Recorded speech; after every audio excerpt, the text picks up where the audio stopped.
Samsung warning sa mga Galaxy S25 Ultra users natin yan. Introduce ko lang sa inyo itong bago nating case na Ice Magnet Cooling Shell. Yan.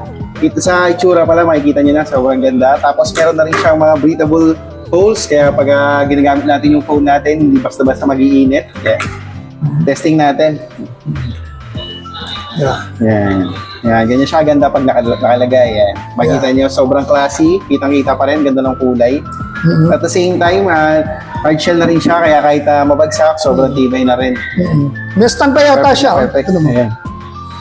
Ano? Ayan, may stand na rin. Para in case na nanonood kayo, kaya nasa labas kayo, hindi nyo na kailangan ng stand. Oo. So yung ano naman, kamusta naman yung stand niya? Protected naman yung mga lens niya? Protected din yung lens natin. Yan, makikita nyo, nakalubog siya. Kaya kahit ilapag mo ng ganyan, hindi magagasgasan yung mga lens natin. So perfect, sobrang safe. Perfect na perfect yan. Hindi mag-overheat ang ating phone kasi madidissipate yun.